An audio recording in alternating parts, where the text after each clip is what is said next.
ரோமருக்கு நிருபம் 5ஆம் அதிகாரம் 1-4. இவ்விதமாய் நாம் விசுவாசத்தினால் நீதிமான்களாக்கப்பட்டிருக்கிறபடியால் நம்முடைய கர்த்தராகிய இயேசு கிறிஸ்துவின் மூலமாய் தேவனிடத்தில் சமாதானம் பெற்றிருக்கிறோம் அப்படின்னு. இவ்விதமாய் அப்படின்னு ஆரம்பிக்கிற அந்த சாப்டர்லாம் பிரிச்சு வச்சிருக்காங்கல்ல. இவ்விதமாய் ஆரம்பிக்கிறான்னா ஒட்டுமொத்தமா இப்ப பேசிட்டு வந்த 4 அதிகாரங்கள் பேசிட்டு வந்த எல்லாவற்றையும் உள்ளடக்கிய ஒண்ணுதான் இவ்விதமாய்.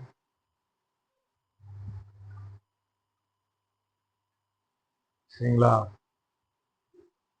இப்போ கவர்மெண்ட்ல முதலமைச்சர் இதே ஒரு வாயை திறந்து ஒரு அறிவிப்பு விடுறாரு பார்த்தீங்களா, அது ஒரு வார்த்தையா தான் இருக்கும், இல்லை ஒரு கையெழுத்தா இருக்கும். அது பண்ணக்கூடிய வேலைகள் பயங்கரமா நடக்கும். நம்மளுடைய நம்மளுக்கு தெரிஞ்ச மாதிரியே ஒரு உதாரணம். இப்போ போச்சு பொங்கல், ஏதோ ஒரு நிவாரணம்லாம் கொடுக்குறாங்க வைங்களேன், பொங்கல் பரிசு அந்த மாதிரி வீட்டுக்கு 3000 ரூபாய் 3000 ரூபாய் தானே கொடுத்தாங்க. அந்த மாதிரி கொடுக்குறாங்க.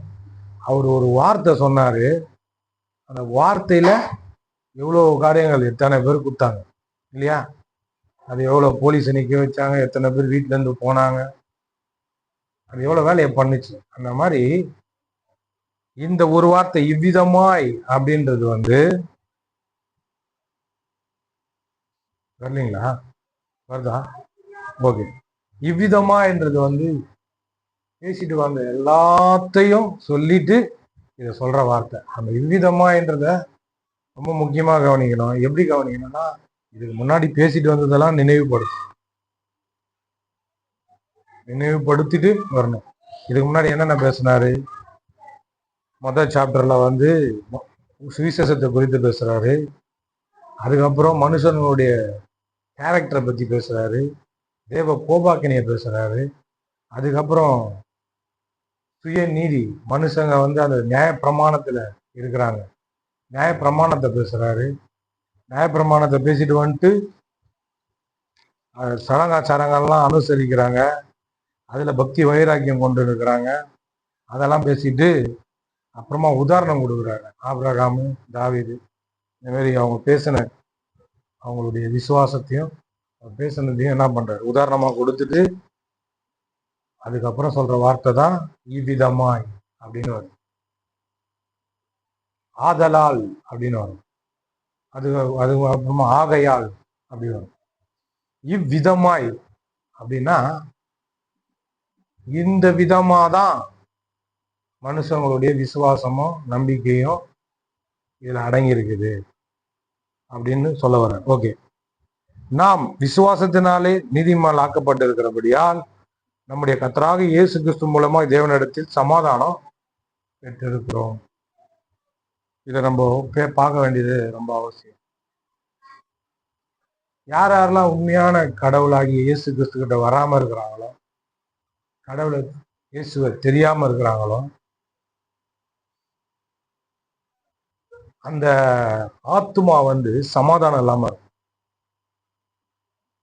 எப்பவுமே ஒரு மாதிரி பதட்டத்திலேயே இருப்பாங்க. ஏதோ ஒன்று அறுத்து பலி வாழை கட் பண்ணி துள்ளின்னு இருக்காது, அந்த மாதிரி துள்ளினே இருக்கும். என்ன நடக்குமோ, என்ன ஆகுமோ, ஒரு ஒரு நிச்சயமற்ற, நம்பிக்கையற்ற, ஒரு ஆதாரம் இல்லாத ஒரு வாழ்க்கையை தான் அவங்க வாழ்ந்துட்டு. கேட்டா என்ன சொல்லுவாங்க? சொர்க்கத்துக்கு போவேன்னு அவங்க சித்த பேர். நிச்சயமா சொல்லுவியா, உறுதியா சொல்லுவியானா அது வராது வாயில. உள்ள சமாதானமே இருக்காது பாருங்க. கடவுளோட உறவு இல்லைன்னா உள்ள சமாதானம் இருக்காது.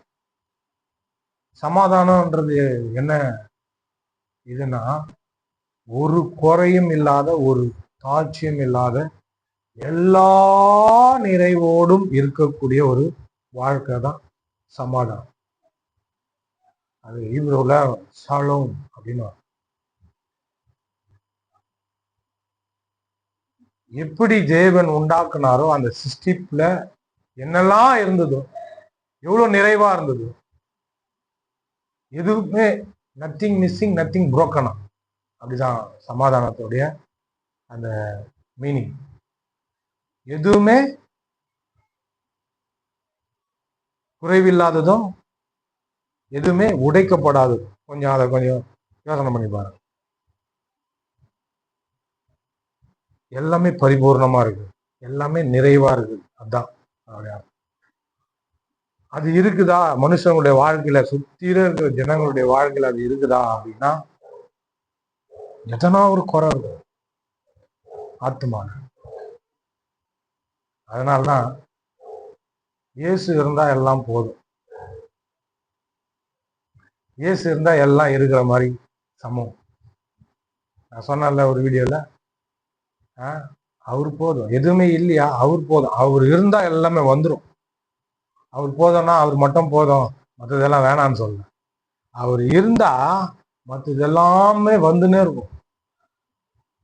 நம்ம வந்துன்னே இருக்கும். நம்ம பெருசா நினைக்கிறது எல்லாமே அது இயேசுக்கு முன்னாடி வச்சிட்டோம்னா, இயேசுவை தூக்கி முன்னாடி வச்சோன்னா அது எல்லாமே சின்னதாகிடும். இவங்க என்ன பண்றாங்க தெரியுங்களா, மற்றதெல்லாம் பெருசா வைக்கிறதுனால, இயேசுவை தூக்கி பின்னாடி வைக்கிறதுனால அங்க எல்லாமே மிஸ்ஸிங், எல்லாமே புரோக்கன், எல்லாமே போச்சு, எல்லாமே நாசம்தான். ஒருத்தவங்க அப்படியே சேர்த்து வைக்கிறதுன்னா அப்படியே என்ன சொல்றது, ரொம்ப ஜாக்கிரதையா இருக்கிறான். ரொம்ப ஜாக்கிரதை. ₹1 நான் ஏமாற மாட்டேன் அப்படின்னு ரொம்ப ஜாக்கிரதையா இருப்பாங்க. அப்படின்னு பார்த்தா எங்க இருக்கிறீங்க போன் பண்ணி கேட்டா, அப்போலோ ஹாஸ்பிட்டல்ல 1.5 லட்சம் ரூபாய் செலவு பண்ணி இருக்கிறேன். எங்க கொடுக்கணுமோ அங்க கொடுக்க தவிட்டா, எங்க போனோமோ அங்க போயிடும். அங்க இருந்து கேட்டாங்க பார்த்தீங்களா அவங்க கிட்ட, அது அப்படி அதாவது எங்கேயோ மழை பெய்யுது, இங்க தண்ணி ஓடுதுல, அந்த மாதிரி அப்படியே கொஞ்சமா ஸ்லோ, கேட்கும் போது கிடைக்கலன்னா அது எப்படியோ ஸ்லோவா வந்து சேர்ந்துடும்.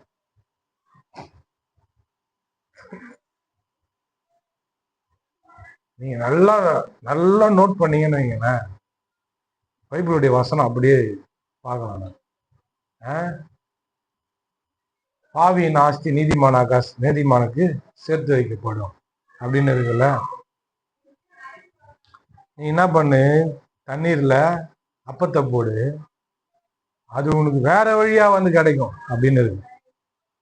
அது முடியும். வேற வழியா வந்து என்ன பண்ணும், உனக்கு கிடைக்கும். எப்படி கிடைக்கும்னா, நீ தண்ணியில சாப்பாடை போட்டேன்னு வைங்க, அது மீனா உன் தட்டுல நல்லா ருசிகரமா விழும். நீ வெறும் பொறி மட்டும் போட்டினா, சாப்பாடை மட்டும் போட்டினா, அது ருசிகரமா தட்டுல வரும். அது கண்டிப்பா வரும். சொல்லுவாங்கல்ல, பண்றதெல்லாம் பண்ணு, ஒரு நாள் நீ பண்றதெல்லாம் சுத்தின்னு உன்னை அடிக்கும் அப்படின்னாங்க இல்லைங்களா. அது உண்மைதான். சமாதானம் இல்லாத ஆட்களுக்கு கர்த்தர் சில காரியங்களை வெளிப்படுத்திட்டே வராது. ஆனா நம்ம புத்தி வேற பக்கமா போயினு, ஆளுங்க இப்படிதான் இருக்க போறாங்க, இப்படிதான் ஆக போறாங்க, இப்படிதான் இருக்க போறாங்கன்ட்டு காட்டுறாரு. அதை நான் அப்படியே பாக்குறேன் பாருங்க. ஆண்டவர் என்ன அனதியா இவங்க ஆக்கிட்டு போயிடுவாங்களா அப்படின்னா, அதுதான் நிஜம் அப்படின்னா.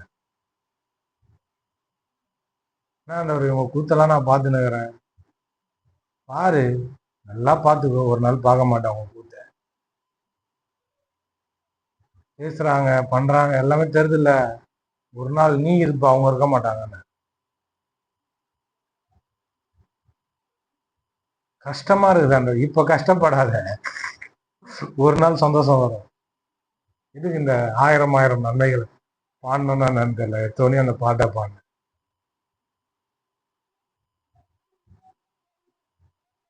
எல்லா நெருக்கத்திலும் விழாமல் காத்த நல்ல கர்த்தரு. நெருக்கங்கள் இருக்க பாருங்க, வாழ்க்கை ரொம்ப கிரிட்டிக்கலான ஒன்று, லேசானது கிடையாது. 2 யங்ஸ்டர் ஏறினாங்க. 2 பேரும் இதெல்லாம் வேற சொல்லணும். அந்த பொண்ணை பத்தி, அந்த பொண்ணு வேற ஒருத்தனை லவ் பண்ணியிருக்குது, இட்டிச்சு.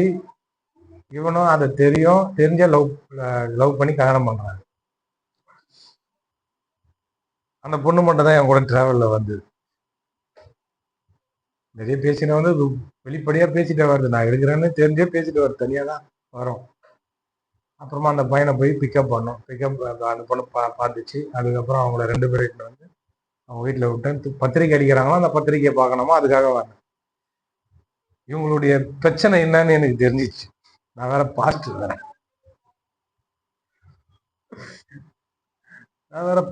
வேற. நம்மளால வாயை வச்சு வாய் நோறு சும்மா இருக்காதுல்ல, ஓகேங்களா? நம்மளும் வாய் நோறு சும்மா இருக்க மாட்டேன். சரி, கழுதை எப்படியாவது போங்க அப்படின்னு விட்டும் போகுது, மனசும் வர மாட்டேது. சொன்னல வர்ஷிப்பில் அந்த அன்பு, நீ என்னத்தான் வந்து என்னை எதிர்த்து எட்டி விட்டாலும் நான் அன்பை காட்டின்னு இருக்கும் அப்படின்ற மாதிரி. பார்க்கும்போது திமிர் பூச்சதுன்னு தான் தெரியுது, ஆணவம் பூச்சுதான், அகங்காரம் பூச்சதுன்னு தான் தெரியுது. தெரிஞ்சு என்ன பண்ணேன்னா ஆலோசனை. அந்த ஆலோசனை கொடுக்கும் போது அவங்க முகத்துல, 2 பேருடைய முகத்துல ரியாக்ஷனை பார்த்த பாருங்க. வாழ்க்கையில எதுக்கும் கொடுக்கக்கூடியாத ஒரு முக்கியத்துவத்தை நான் பேசும்போது அவங்க 2 பேரும் எனக்கு கொடுத்தாங்க. அட்டென்ஷன் அப்படியே ஃபுல்லா நான் பேசுற அந்த வார்த்தையில நான் பேசும்போது கவனிச்சாங்க. அந்த பொண்ணு ரொம்ப ஸ்டபனான பொண்ணு, ரொம்ப அடமெண்டான பொண்ணு. நான் பண்ணனா பண்ணியே தீர்வேன்னு நிக்கிறப்ப அவன் வந்து விட்டு கொடுக்குறாரு. அதே சமயத்துல அவரும் கொஞ்சம் பிடிக்கிறாரு, ஆனா விட்டுறாரு. மொத்தம் 2 ஹவர் 3 ஹவர் டிராவல்ல இவங்களை பத்தி தெரிஞ்சுக்க போகும்போது சொன்னேன், 2 பேருக்கும் வாழ்த்துதல் சொன்னேன். கல்யாணம் பண்ணிக்க போய் உங்களுக்கு வாழ்த்துக்கள். ஒரே ஒரு விஷயத்த மட்டும் நான் சொல்றேன், நான் பாஸ்டா இருக்கிறதுனால உங்களுக்கு சொல்றேன். நம்ம தான் இயேசு மன்னிக்கிறான்னு பேர் வச்சுக்கணும். அதுதான் தான் ஸ்டார்ட் பண்ண வாழ்க்கையில வந்து தவறுகள் நடக்குதுன்றது அத்தியாவசியமான ஒன்று. தப்பு நடந்தே தான் தீரும். அப்படிப்பட்ட உலகம் இது. அப்படிப்பட்ட கேரக்டர் நம்ம இருக்கிறோம். அது வந்து தவிர்க்க முடியாத ஒன்று. தப்பு பண்ணுவோம், தவறுகள் நடக்கத்தான் செய்யும். ஆனா ஒண்ணு மட்டும், நீங்க 2 பேரும் சேர்ந்து வாழும்போது ஒரு காரியத்தை மட்டும் புரிஞ்சுங்க, மன்னிப்புன்றத முதல்ல வைங்க. ஒருத்தரை மன்னிங்க, விட்டு கொடுத்து போங்க அப்படி சொல்லிட்டு, நீங்க இந்த பொண்ணை காட்டி சொன்ன, நீ வந்து நீ கொஞ்சம் ஸ்டபனா இருந்தீங்கன்னா அவரும் என்ன பண்ணுவார், அப்படி விடாப்புடியா இருந்தீங்கன்னா அவரும் விடாப்புடியா இருக்கும். நீங்களும் விடாப்புடியா சில காரியங்கள்ல இருந்தீங்கன்னா அவங்களும் விடாப்புடியா இருக்கும். நீங்க விட்டு கொடுத்தீங்கன்னா அவங்கள விட்டு கொடுப்பாங்க, அவங்க விட்டு கொடுத்தாங்கன்னா நீங்களும் விட்டு கொடுப்பீங்க. இதுதான் உங்களை நல்லா இருக்கும் அப்படி சொன்ன பாருங்க. 2 பேரும் செதறிட்டாங்க. அப்படியே அவங்க பேசிட்டு வந்த துணி கிணி எல்லாமே மாறி அப்படியே கூணி குறுக்கி போச்சுங்க 2 பசங்க. ஒரு 27 23க்குள்ளதான் இருக்கும் 2 பேரும். சின்ன வயசு, 22 கூட வைங்களேன். 2 பேரும் வேலை செய்யறாங்க.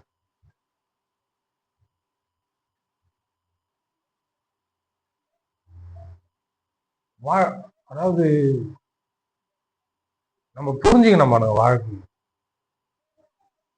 புரிஞ்சுக்கிட்டா அதுக்கேற்றபடி நடக்க நம்ம என்ன பண்ணுவோம், முயற்சி பண்ணுவோம். அந்த முயற்சியை ஒருத்தவங்க பார்த்தா கூட என்ன பண்ணுவாங்கன்னா சேர்ந்து வாழ பார்ப்பாங்க. அந்த புரியாததால முயற்சி கூட பண்ண மாட்டாங்க. சேர்ந்து வாழறதுக்கும் எதனா போய் பேசுறதுக்கு கூட முயற்சி பண்ண மாட்டாங்க. கஷ்டம். அதனால இந்த சமாதானம் பாருங்க, வாழ்க்கையில வர பிரச்சனைகளுக்கெல்லாம் ஒரே ஒரு முற்றுப்புள்ளி வைக்கணும்னா இயேசு கிறிஸ்துவ வாழ்க்கையை அழைக்கணும், தெரிந்து கொள்ளணும், அவர் என்ன பண்ணணும், ஏற்றுக்கொள்ளணும். என்ன சொல்றாரு, நாம் விசுவாசத்தினால நீதிமான்களாக்கப்பட்டிருக்க விட நம்முடைய கர்த்தராக இயேசு கிறிஸ்துவின் மூலமாய் தேவனிடத்தில் சமாதானம் பெற்றிருக்கும். சமாதானம் வாழ்க்கையில ரொம்ப முக்கியம். பைபிள் காலேஜில் படிக்கும் போது ஒரு லேடி, அவங்க பொண்ணு மிஸ் திருநெல்வேலியோ திருச்சியோ தரு, கோயம்புத்தூரை தரு, மிஸ் ரொம்ப அழகா இருப்பாங்க, போட்டோலாம் காட்டினாங்க. அவங்க கூட படிச்சாங்க. அவங்க கூட அவங்க பொண்ணு படிக்கல, அவங்க படிச்சாங்க, அவங்க அம்மா படிச்சாங்க. அவங்க வீட்டுக்காரர்கிட்ட அப்படி பிரச்சனை பாருங்க, ரொம்ப பேசுவாங்க, பேசும்போதே கண்ணில் தண்ணி வரும், கண்ணு கலங்கும், ரொம்ப டார்ச்சர், ரொம்ப இது அப்படி இப்படின்னு. நான் சொன்னேன், ஏன்னா நான் அப்பவே கிழமுட்ட மாதிரி பேசுறேன் அப்படின்ற மாதிரி. பைபிள் காலேஜில் அப்பதான் போயிருக்கிறோம். அவங்க பேசுறத பார்த்துட்டு என்னை பார்த்துட்டு ஆச்சரியப்பட்டாங்க. இப்படி பேசுறிய, நீ ரொம்ப நல்லா பேசுறிய, நீ பேசுறது ரொம்ப இது நல்லா இருக்குது. சொன்ன, சுத்தி பிரச்சனைகள் ஓடிட்டு இருக்கும், அதை என்ன பண்ண முடியாது, தடுக்க முடியாது. ஆண்டவர் ஒரு காரியத்தை பண்ணியிருக்கிறார். நீங்க ஆண்டவரை விசுவாசிக்கிறீங்களா, ஏற்றுக்கொண்டிருக்கீங்களா, இயேசுவை நம்புறீங்கல்ல, உங்களுக்குள்ள ஒரு சமாதானத்தை கொடுத்திருப்பாரு. அந்த சமாதானத்தை யாரும் என்ன பண்ண முடியாது, எடுக்கவே முடியாது. அதை என்ன பண்ணுங்க, நம்புங்க, அதை கொஞ்சம் பாருங்க. உங்களுக்கு கொடுக்கப்பட்ட சமாதானம் எப்பேற்பட்ட சமாதானன்றத பாருங்க. எப்படின்னா, கடல் ஆழத்துல பாத்தீங்கன்னா பயங்கர அவ்வளோ கடலுடைய அழுத்தம் காரணமா கீழே பாத்தீங்கன்னா எத்தனையோ ப்ரெஷர் இருக்குமா. கடல் ஆழத்துல போக முடியாதுன்றாங்க. ரொம்ப ஆழத்துல போனா தண்ணியோட வெயிட்டினுடைய அழுத்தம் பயங்கரமான ப்ரெஷர் இருக்குமா. கூட ஒரு 7 பேர் செத்தாங்க போயிட்டு கடல் ஆழத்துல போய், ஏதோ ஒரு இது டூர் போற மாதிரி. அவ்வளவு அழுத்தம் இருக்கும். அந்த அழுத்தத்தின் கீழே ரொம்ப டீப்ல போனீங்கன்னா அவ்வளோ இதுவா இருக்குமா பாருங்க. தண்ணி எல்லாம் ஆடுறது விடுறதுலாம் இருக்கும், அப்படியோ நீட்டா இருக்குமா. அந்த அழுத்தத்திலும் சில மீன்கள் உயிர் வாழுது. சொன்ன, கடல் ஆழத்துல அந்த அளவுக்கு அமைதி இருக்கும். மேல பாத்தீங்கன்னா பொசக்குன்னு விழுந்துன்னு இருக்கும், அப்படியே கொந்தளிக்கிற மாதிரி இருக்கும் கடல். ஆனா ஆழத்துல அவ்வளோ அமைதி. அதே போலதான் ஆண்டவராக இயேசு கிறிஸ்து உங்களுக்கு யாரும் எடுத்து போட முடியாத அவருடைய சமாதானத்தையும் உங்களுக்குள்ள கொடுத்திருக்கிறாரு. சொல்லுங்க, அவருடைய சமாதானத்தையும் உங்களுக்குள்ள கொடுத்திருக்கிறாரு. அதனால வெளியே இருக்கிற பிரச்சனைகள்லாம் ரொம்ப போக்கஸ் பண்ணாதீங்க. உள்ள பாருங்க, உள்ள எந்த அளவுக்கு கடவுள் மேல நம்பிக்கை இருக்குதுன்னு தெரியும். அவர் எவ்வளவு நம்பலான்னு தெரியும். அவர் எவ்வளவு நல்லவர், அவர் எவ்வளவு அன்பானவர், என் கூடவே இருக்கிறவர். அவர் எனக்கெல்லாம் என்னெல்லாம் பண்ணியிருக்கிறாரு, என்னெல்லாம் பண்ணி வச்சாரு, அதெல்லாம் கொஞ்சம் யோசனை பண்ணி பார்த்தீங்கன்னா உள்ள இவங்க போடுற பிரச்சனை எல்லாம் ஒன்றும் இருக்கும். வெளியே கேட்குற அந்த சவுண்ட் எல்லாம் ஒன்றும் கிடையாது. உள்ள சமாதானம், பயங்கரமான சமாதானம். நீங்க நினைக்கிறீங்களா கடவுளுக்கு பிரச்சனை இல்லைன்னு? அவருக்கே பிரச்சனை தெரியுங்களா? என்ன பிரச்சனை தெரியுமா? இந்த சிருஷ்டித்த உலகம் அவர் சிருஷ்டித்தபடி இல்லையே. புரியுதுங்களா? சாதாரணமா உங்க பாஷையில சொல்லணும்னா, ஏதோ ஒரு ஃபங்க்ஷனுக்கு எடுத்துட்டீங்க, ஒரு புடவை எடுத்துட்டீங்க, நல்லா காஸ்ட்லியா எடுத்துட்டீங்க. அந்த புடவையில ஏதோ ஒரு சுருக்கம் வந்துச்சு, ஒரு நூல் வந்துச்சு, எதனா ஒரு பொட்டா தீப்பொறி விழுந்துச்சு. எப்படி இருக்கும் சொல்லுங்க? சமாதானத்தை இழந்துருவீங்கல்ல. சே, இந்த மாதிரி ஆயிப்போச்சு, இந்த மாதிரி ஆயிப்போச்சு. இல்ல சாயம் போய் ஏதோ ஒன்று மேல ஊத்திட்டாங்க, சாயம் போட்டு ஏதோ சொல்ல முடியல என்னால. உங்க மனச உடைக்கிற அளவுக்கு ஒரு சம்பவம் நடந்துச்சுங்க அந்த புடவையில. போங்க, என்ன ஆகும்? எப்படி இருக்கும்? அத மறுபடியும் ஆக்கி முன்னாடி போய் நின்று எல்லாருக்கிட்டையும் காட்டி போட்டோ பிடிச்சி அப்படி இருந்தா தான் என்ன ஆகும்? மனசு அமைதியாகும். இல்ல உங்க பையன், உங்க பொண்ணு, உங்களுடைய பிள்ளைங்க நல்லா ஆகணும்னு பார்த்துட்டு ஒரு மாதிரி இருக்கிறாங்க அப்படின்னா எப்படி இருக்கும்? கஷ்டமா இருக்கும்ல. அதே கஷ்டம்தான் இப்பவும் கருத்து. ஆனா அவருக்கு தெரியும் தன்னுடைய வல்லமையை பற்றி. ஒரு நாள் நான் இதெல்லாம் கரெக்ட் ஆக்க போறேன்னு அவருக்கு தெரியும். அதே போல கடவுள் அவருடைய அன்பு மேல நம்பிக்கை வைக்கிறதும், அதே போல அவருடைய வல்லமை மேலையும் நம்பிக்கை வைக்கிறதும் ரொம்ப முக்கியம். அவர் வல்லமையும் ரொம்ப நம்பணும் வாழ்க்கையில. எனக்கு இதை செய்வார், சர்வ வல்லமை உள்ள தேவன் எனக்கு செய்வார், என்னையும் மாத்துவார், என் குடும்பத்தையும் மாத்துவார், என் சூழ்நிலைகள் எல்லாத்தையும் மாத்துவார். நம்பணும். சமாதானம் அப்படிதான் வருது. சமாதானத்தை சரி பண்ணோம்னா, சமாதானத்தை சீர்குலைக்காம பார்க்கணும்னா அவருடைய வல்லமையாலதான் முடியும். அவங்க சொல்லிட்டு போனாங்க, நீ பேசுறது எனக்கு எவ்வளவு ஆறுதலா இருக்கு அப்படின்ட்டு நல்லா வெளிப்படையா பேசுவாங்க. நல்லா புகழ்ந்து புகழ்ந்து பேசுறது இல்லை, கரெக்டா பேசுவாங்க அந்த லேடி. பாருங்க, இதுதான் இயேசு கிறிஸ்து மூலமாய் தேவனிடத்தில் சமாதானம். சொல்லுங்க, தேவனிடத்தில் சமாதானம். இயேசு என்ன பண்ணாரு? நம்மளுக்கும் தேவனுக்கும் வாய்க்கா தகராறு, பாவ பிரச்சனை, நீதி பிரச்சனை. அந்த நீதி பிரச்சனையும் இயேசு கிறிஸ்து தான் தீர்த்து வச்சார். இன்னொரு இடத்துல சொல்றாரு, நாம் எல்லோரும் தேவனுக்கு சத்துருக்களா இருந்தோம். 10வது வசனம், நாம் தேவனுக்கு சத்துருக்களா இருக்கையில் அவருடைய குமாரனின் மரணத்தினாலே அவருடனே ஒப்புரவாக்கப்பட்ட பின் நாம் அவருடைய ஜீவனாலே ரட்சிக்கப்படுவது அதிக நிச்சயமாமே அப்படின்னு வருது. கடவுளுக்கு எப்படியா இருந்தோம்? எதுக்கு சமாதானம் தெரியுங்களா? கடவுளுக்கு விரோதமான செயல்களை நம்ம பண்ணின்னு இருந்தோம், பண்றோம். அதை மாற்றத்துக்கு தான் என்ன பண்ணாரு? தேவனிடத்துல அவரையே கொடுத்து நம்மளை மாத்தி சமாதானத்தை கொடுத்துட்டார்.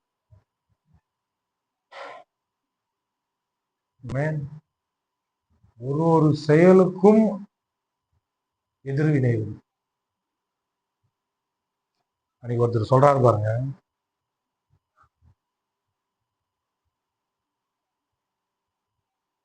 அன்னைக்கு ஒருத்தர் சொல்றாரு,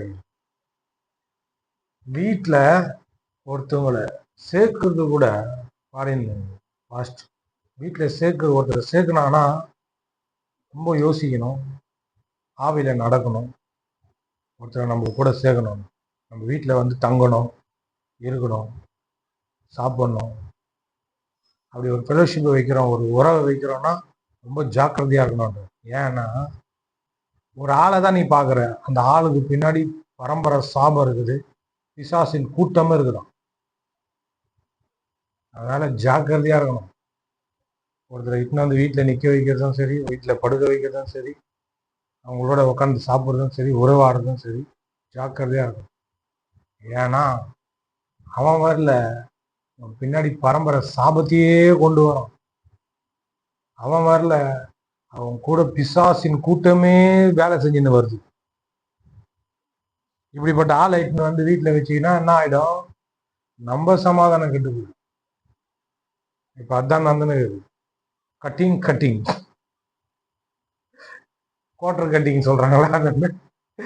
கட்டிங், தேவையில்லாத உறவுகள், தேவையில்லாத ஃபெலோஷிப், தேவையில்லாத ஐக்கியம், தேவையில்லாத நபர்கள் எல்லாத்தையும் கட் பண்ணி விட்டாதான் சமாதானம் கிடைக்கும்.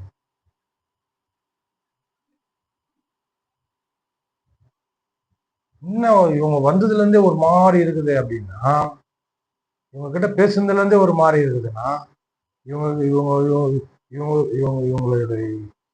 இவங்களோட ஏதோ ஒரு கனெக்ஷன் வச்சுருந்த பிரச்சனையே இருக்குதுன்னா, அதுக்கு பின்னாடி பயங்கரமான வேலை பிசாசு என்ன பண்றான்? குத்துனே இருக்கிறானா? சொல்றாரு பாருங்க, தேவ பிள்ளைகளாகி நீங்கள் ஒருத்தரை வீட்டுக்கு அழைக்கணும், அவங்கள வீட்டில் தங்க வைக்கணும், அவங்க கூட ஏதோ ஒரு புது உறவை கொண்டு வரணும்னா கொஞ்சம் ஜாக்கிரதையா இருங்க அப்படின்னு. ஏன்னா ஒருத்தரும் நபர் கிடையாது, ஒருத்தரும் சாபம், ஒருத்தரும் பிசாசின் ஆட்கள், தூதர்கள். சமாதானம் எந்த வழியா வருது? சமாதானத்தை கெடுக்கிறதுக்கு பிசாசு. ஒருத்தருடைய சமாதானத்தை மட்டும் கெடுத்துட்டோன்னு வைங்களேன், அவன் ஒட்டுமொத்த வாழ்க்கையும் அழிச்சிடும். ஏன் ஆண்டவர் வந்து முதல்ல சமாதானத்தை தராருன்னா, சமாதானம் இருந்தாதான் எல்லா ஆசீர்வாதமும், எல்லா நன்மைகளும், எல்லா சுகமும், எல்லா விதமான காரியங்களும் வாழ்க்கையில வந்து சேரும். அதே சமயத்துல சமாதானத்தை இழந்துட்டா, சமாதானம் இல்லாம ஆனா எல்லாமே போயிடும். சமாதானம் ரொம்ப முக்கியம். உங்களுடைய வாழ்க்கையில இயேசு கிறிஸ்துவை ஏற்றுக்கொண்ட அடுத்த செகண்டை என்னதம்மா நடக்கும்? என்னதம்மா உங்களுக்குள்ள உண்டாகும்? தேவ சமாதானம் உண்டாகும். அனுபவிச்சிருக்கீங்களா? இயேசு கிறிஸ்துவை ஏற்றுக்கொண்ட பேரு ஒரு இணை புரியாத ஒரு சந்தோஷம், இணை புரியாத ஒரு அமைதி, வறண்டு போய் ரொம்ப தண்ணி தாகத்துல இருக்கிறவங்களுக்கு தண்ணியை கொடுத்தா எப்படி இருக்கு? அது போல ஒரு உணர்வு நம்மளுக்கு உண்டாச்சு பாருங்க. அது பேர் தான் சமாதானம். தேவனிடத்துல சமாதானம், தேவனோட சமாதானம். அந்த சமாதானம்ன்றது இன்னொன்று என்னன்னா தெரியுங்களா? தேவனே வந்துட்டார் நம்ம வாழ்க்கையில, நம்ம தேவன் வாழ்க்கையில போயிட்டோம். அததான் இயேசு செஞ்சார். எவ்வளவு பெரிய அற்புதமான விஷயம் பாருங்க. நம்ம வாழ்க்கையில தேவன் வந்துட்டாரு, தேவன் வாழ்க்கையில நம்ம போயிட்டோம். இதுக்கு மேல என்ன வேணும்? இல்ல இவரு இல்ல என்னால சமாதானமா இருக்க முடியல, இவ இல்ல என்னால சமாதானமா இருக்க, இவங்க இருந்தா தான் எனக்கு நல்லா இருக்கும். கடவுள் இருக்கிறாரா குமாரு? என்ன டைலாக் அது? கடவுள் இருக்கிறான் குமாரு அப்படின்ற மாதிரி. கடவுள் இருக்கிறாரா குமாரு வாழ்க்கையில? அப்ப சமாதானம். ஆமென்.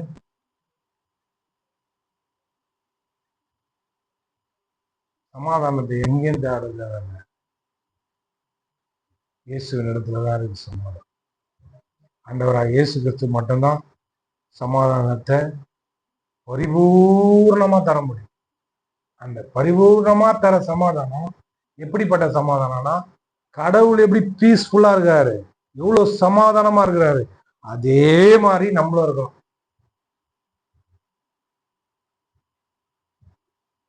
உங்களுக்கு சமாதானம் உண்டாவதாக. பீஸ் சொல்லுங்க, பீஸ்.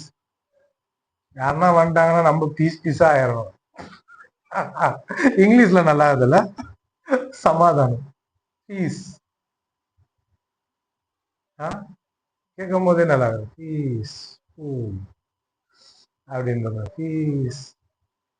நிறைய பேருக்கு பீஸ் போன மாதிரி இருக்குது வாழ்க்கை. பீஸ் இல்லை, அதனால லைட் எரியல, வாழ்க்கை பிரைட்டா இல்லை. அதாவது என்ன மாதிரி சத்தியத்தை கேக்குறீங்க, அதுவும் இவ்வளவு பேர் உட்காந்து கேக்குறீங்க. அப்படிதான் சொல்லணும் வீடியோல. இவ்வளவு சின்ன கூட்டத்துக்கு நான் பேசுறேன் பாருங்க, எவ்வளவு பெரிய சத்தியத்தை பேசும் போதே சமாதானமா இருக்குதுல்ல. அதான் ஆண்டோடைய வல்லமை. ஆமென்.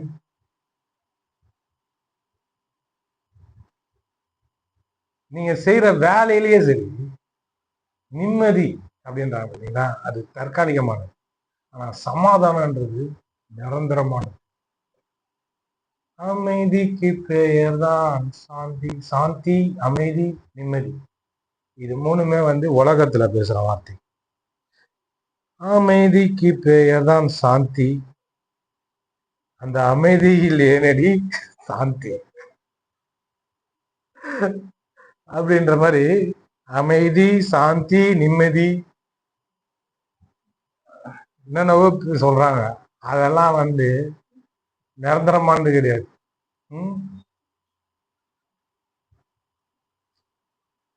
என்ன உதாரணம் கொடுக்கணும்னு தெரியல. ஏசு சொன்னார்ல, அந்த அந்த சமாரியா ஸ்திரீ, அது சமாதானம் இல்லாம தண்ணி எடுக்கிறது. அவர் சமாதானத்தை குத்தாரு பாருங்க, ஓடுது போய் சொல்லுது, ஐயோ என்னை பத்தி எல்லாத்தையும் சொல்லிட்டாரு. ஒருத்தவங்களை பத்தி எல்லாம் தெரிஞ்சீங்கன்னா பிரச்சனை பிடிக்க மாட்டேது நம்மள. நம்ம பெரும்பாலான பெண்களுக்கு தங்களை பத்தி நிறைய பேர் தெரிஞ்சிச்சுன்னா பிடிக்காது. ஆனா இவளுக்கு ஏசு தன்னை பத்தி எல்லாத்தையும் சொன்னாருன்னு குஷியில ஓடுறான். என்னத்துக்கு என்ன குஷி தெரியுங்களா? அவளுக்கு ஏதோ ஒண்ணு ஆண்டவர்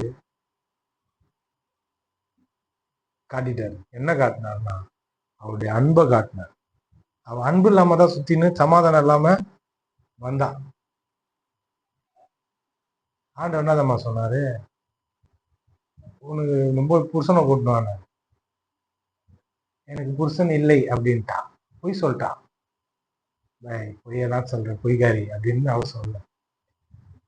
உனக்கு இருக்கிறது 5 புருஷன், இப்ப வச்சுன்னு இருக்கிறது சும்மா பேச்சு வாக்கல அப்படியே இது பண்ணுகிறீங்க, என்னது டேட்டிங் கூட்டுனுக்கிற, அவனை செலெக்ஷன் பண்ணலாமா வானாமான்னு என்ன பண்ற, லிஸ்ட்ல வச்சுன்னுக்கிற கரெக்டா அப்படின்னாரு. நான் ஏசு பேசுறது அப்படியே பேசுறேன், நான் எக்ஸாஜரேட் எல்லாம் பண்ணல.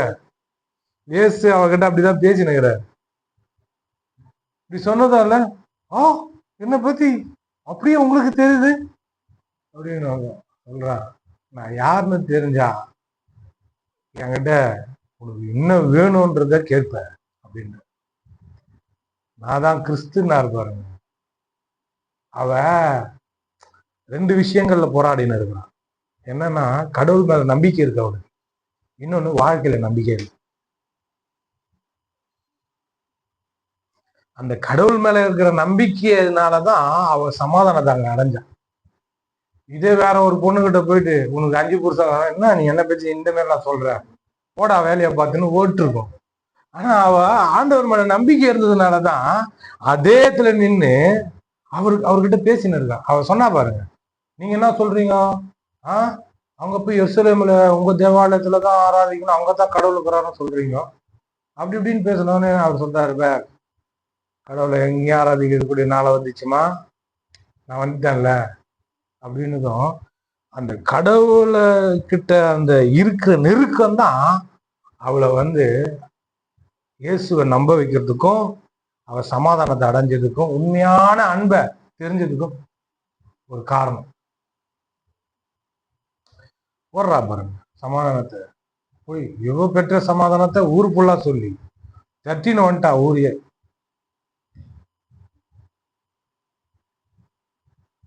என்னவோ சொல்ல வந்தேன், டக்குன்னு வேற எதுக்கோ போன மாதிரி. அந்த அதாவது இந்த சமாதானத்தை தேடின்னு இருக்கிறவங்களுடைய அந்த இதை பார்த்தீங்கன்னா ரொம்ப ரொம்ப இதுவா இருக்கும், கஷ்டமா இருக்கும். அவங்க வாழ்க்கையை பார்த்தாலே தலைக்கால் புரியாம ஆடுவாங்க. அவங்க கொஞ்சம் கூட நிம்மதி இல்லாம இருப்பாங்க. ஏகப்பட்ட பிரச்சனை உடம்புல இருக்கும், வாழ்க்கையில இருக்கும். யாரை பாரு கீறி விட்டு வந்துடுவாங்க, பேசுனாங்கன்னா போட்டு அச்சு விட்டு வந்துடுவாங்க. நீனா நீ நான் இப்படி பண்ற அப்படி பண்றேன்னு எல்லாரையும் காயப்படுத்திட்டு வருவாங்க. அந்த சமாதானம் இல்லாத ஆட்கள் அவங்க கிட்ட இருக்கிறது என்னது? பிரச்சனை. அந்த பிரச்சனைய கிளாஸ் பெத்துட்டு வந்துடுவாங்க.